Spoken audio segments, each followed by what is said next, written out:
क्या मनोचिकित्सा की दवाइयों की आदत लग जाती है?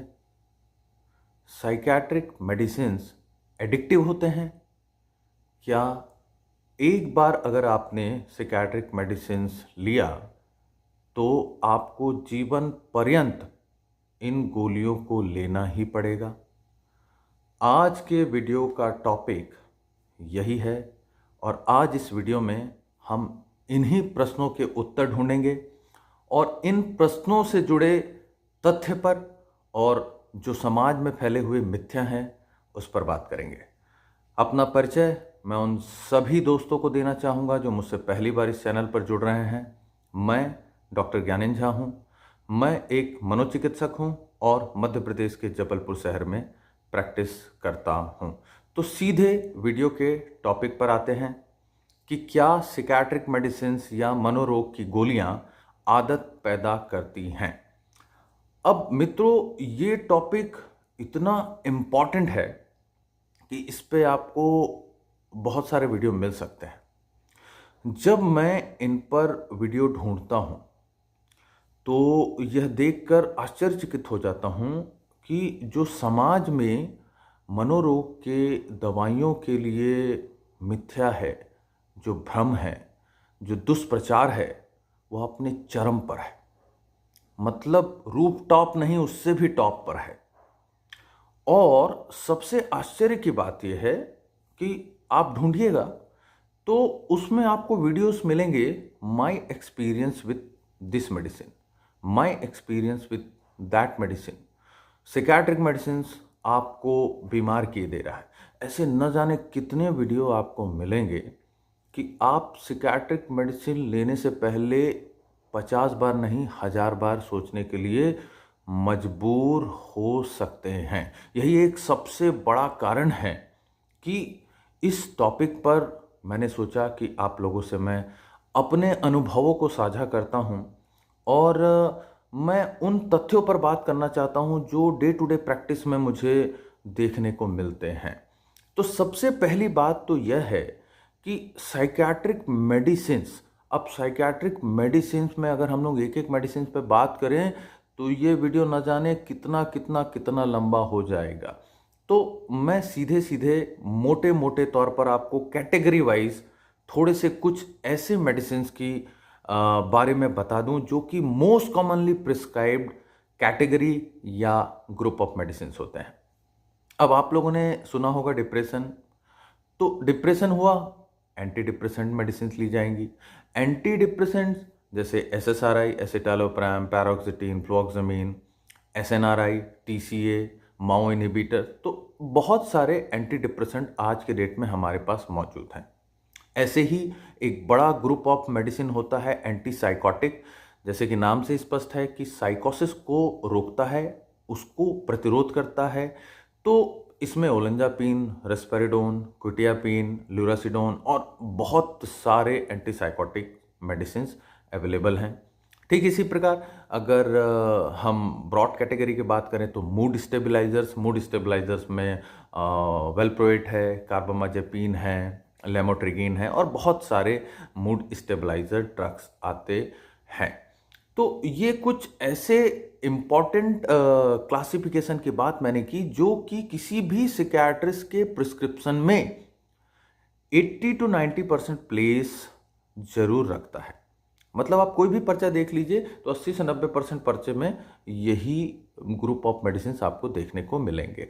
अब जो बचे हुए 10% की बात है, वो बचे हुए 10% की बात ही सबसे इंपॉर्टेंट बात है, क्योंकि इस 10% में आपकी जो ग्रुप आती है वो होती है बेंजोडाइजेपिन्स या आम जनमानस जिसे नींद की गोलियों के नाम से या स्लीपिंग पिल्स के नाम से जानते हैं। अब स्लीपिंग पिल्स में क्या हुआ? स्लीपिंग पिल्स में कॉमनली प्रिस्क्राइब्ड स्लीपिंग पिल्स या कॉमनली एब्यूज स्लीपिंग पिल्स एल्पाजोलम है, क्लोनाजिपाम है, लोराजिपाम है और जॉल्पेडेम है। तो ये जो ग्रुप ऑफ मेडिसिन है, तो बेंजोडाइजेपिन्स की बिल्कुल प्रूवन डिपेंडेंस है। मतलब अगर आप बेंजोडाइजेपिन्स को बहुत लंबे समय तक उपयोग में ला रहे हैं तो इसकी बहुत बड़ी संभावना है कि आप बेंजोडाइजेपिन्स को ना छोड़ पाएं। लेकिन मैं पुनः एक अंडरलाइन नोट आप लोगों को बताना चाहता हूं कि हम लोग डे टू डे प्रैक्टिस में ऐसे बहुत सारे मरीजों को देखते हैं जिनको अपने गाइडेंस में रखकर हम महीनों बेंजोडाइजेपिन्स को देते हैं, लेकिन अपने ट्रिक्स और टिप्स के साथ में देते हैं, जो प्रोटोकॉल है उसको देने का उसके साथ देते हैं, और धीरे धीरे करके बेंजोडाइजेपिन्स को विड्रॉ कर लेते हैं और जो पेशेंट्स है उसको बेंजोडाइजेपिन्स का एडिक्शन होने से रोक लेते हैं। अब तो सवाल कहाँ से आया कि साइकियाट्रिक मेडिसिन एडिक्टिव होती हैं। तो देखिए दोस्तों, दरअसल मेरा ये मानना है कि अगर मैं कहूँ आपसे कि डायबिटीज़ की जो मेडिसिन हैं वो एडिक्टिव होती हैं, मैं कहूँ आपसे कि हाइपरटेंशन की जो मेडिसिन होती हैं वो एडिक्टिव होती हैं, मैं कहूँ आपसे कि हार्ट प्रॉब्लम्स की जो मेडिसिन होती हैं वो एडिक्टिव होती हैं, मैं क्यों कहूँ आपसे? क्योंकि साइकियाट्रिक मेडिसिन का तो एक बार हम सोच सकते हैं कि 4 महीने, 6 महीने, 8 महीने, 10 महीने, साल, 2 साल, 3 साल में बहुत बहुत बहुत चांसेज हैं कि आपकी साइकियाट्रिक मेडिसिन बंद हो जाए। अगर वो स्किज़ोफ्रेनिया नहीं है और स्किज़ोफ्रेनिया की भी अपनी तीव्रतम इंटेंसिटी में नहीं है, तो हाई चांसेज है कि आपकी मेडिसिन बंद हो जाएगी। लेकिन क्या आपको लगता है कि डायबिटीज़ की मेडिसिन कभी बंद होती है? हाइपरटेंशन की, कार्डियक डिसऑर्डर की? नहीं। लेकिन समाज में इन रोगों को लेकर मिथ्या नहीं है, इन मेडिसिन को लेकर मिथ्या ना के बराबर है, किंतु मनोरोग संबंधित गोलियों को लेकर मिथ्या अपने चरम पर है। तो इसका कारण क्या है? तो मित्रों, जो मेरा अनुभव है वह यह कहता है कि इसके पीछे मैं 2-3 मेन कारण मानता हूं। पहला और जो सबसे इंपॉर्टेंट कारण है वह यह है कि साइकियाट्रिक मेडिसिन या साइकियाट्रिक ट्रीटमेंट के बारे में समाज में जानकारी ना के बराबर है। मतलब आज भी बहुत सारे मरीज मैं ऐसे देखता हूं, जब वो मेरे चैम्बर में आते हैं तो कहते हैं सर हमें ईसीटी मत लगाने दीजिएगा। ईसीटी तो उनका कहना नहीं रहता, उनका कहना रहता है कि बिजली के झटके ना लगा दें, हमें किसी दूसरी पद्धति से इलाज करें। तो आप समझ जाइए कि आम जनमानस में साइकियाट्रिक मेडिसिन को लेके कितना अवेयरनेस है। एक ये बहुत बहुत बहुत इंपॉर्टेंट पॉइंट मुझे लगता है।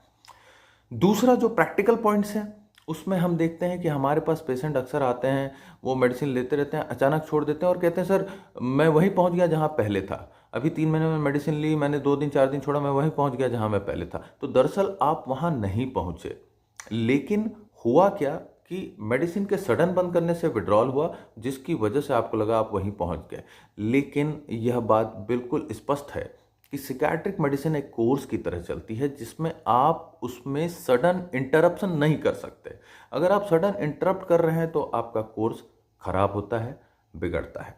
तो एक तो यह कारण हुआ कि आदमी को लगता है मैं वहीं पहुंच गया जहां मैं था, तो मतलब यह है कि केवल मुझे इसकी आदत है, जब मैं ये नहीं लूंगा तो मुझे फिर से वही रोग ग्रस्त कर लेगा। दूसरा एक बड़ा कारण है कि साइकियाट्री में बहुत सारे पेशेंट हम ऐसे भी देखते हैं जो क्रॉनिक साइकोसिस के होते हैं। मतलब ऐसे मरीज जो बिना गोलियों के अपने जीवन को सामान्य जी ही नहीं सकते। मतलब उनको जब हमने गोलियां दी, प्रयास किया हटाने का, नहीं हटा पाए, तो यह स्पष्ट है कि उसको जीवन भर मेडिसिन लेना ही पड़ेगा। अब जब ऐसे व्यक्तियों के संपर्क में या ऐसे व्यक्तियों के परिवार के संपर्क में कोई आता है तो उसे लगता है कि साहब इनने साइकियाट्रिक मेडिसिन ली तो जीवन भर खाना पड़ रहा है, तो मुझे भी खाना पड़ेगा। वो ये नहीं देख रहे हैं कि उसका रोग क्या है, मेरा रोग क्या है, वो केवल यह देख रहे हैं कि ये साइकियाट्रिक मेडिसिन ले रहा है और जीवन भर लेना पड़ रहा है, एक दिन भी छोड़ता है तो इसको दिक्कत हो जाती है। तो साहब ऐसी चीज़ क्यों लेना जिसको लेने के बाद मुझे जीवन भर यही लेना पड़े। ये बात अलग है कि वह बिल्कुल नहीं समझ रहा है कि साइकियाट्री में 400 से ज़्यादा मेंटल डिसऑर्डर आते हैं और हो सकता है कि उस व्यक्ति का जो यह सोच रहा है साइकियाट्रिक डिसऑर्डर बहुत हल्का हो और कुछ ही दिनों या कुछ ही महीनों के कोर्स के बाद उसकी मेडिसिन छूट जाए। तो ये दूसरा बड़ा कारण मुझे लगता है। और एक तीसरा जो बहुत बड़ा कारण मुझे लगता है इस मिथ्या के पीछे, इस विचार के पीछे, कि जब व्यक्ति साइकियाट्रिक मेडिसिन को रोकता है, 1 दिन या 2 दिन के लिए ही रोक दे, तो तुरंत विड्रॉल आता है, तुरंत विड्रॉल आता है। और वो जो विड्रॉल आता है उसकी वजह से जो व्यावहारिक परिवर्तन आता है, चाहे नींद कम हो जाना, नींद का ज़्यादा हो जाना, गुस्से का हो जाना, उदासी का आ जाना, वो इतनी तेज़ी से आता है कि वह स्वयं या परिवार के लोग बड़े आसानी से देख पाते हैं कि अरे 2 दिन की गोली बंद करने पर इसकी स्थिति इतनी बिगड़ गई। तो उन्हें ये लगने लगता है, जो मैंने पहला पॉइंट कहा था, कि उन्हें ये लगने लगता है कि साहब ये तो डेली वाली मेडिसिन है, लेनी ही पड़ेगी। तो विजिबिलिटी ऑफ सिम्टम्स, इस पॉइंट को लेके हम कंपेयर करें डायबिटीज़ से या हाइपरटेंशन से, तो जब डायबिटीज़ के पेशेंट हमारे पास आते हैं, बहुत सारे तो ऐसे पेशेंट हमारे पास आते हैं जो डायबिटिक होते हैं, उनको पता ही नहीं कि वो डायबिटिक हैं, और जब हम ब्लड टेस्ट करवाते हैं तो उनका शुगर 400, 500, 600 पर पहुंचता है और उनको नहीं ज्ञात, उनको कोई सिम्टम नहीं। तो एविडेंट सिम्टम नहीं हो रहा है, बॉडी में तो चेंज हो रहा है, लेकिन उनको नहीं पता कि उनके बॉडी में चेंज हो रहा है। यहां तक ये भी नहीं पता कि मैं डायबिटिक हूं। तो अगर डायबिटीज की मेडिसिन आपने छोड़ दी, या बहुत सारे लोग होते हैं जो डायबिटीज की मेडिसिन की जगह आयुर्वेद और होम्योपैथी और यूनानी में चले जाते हैं।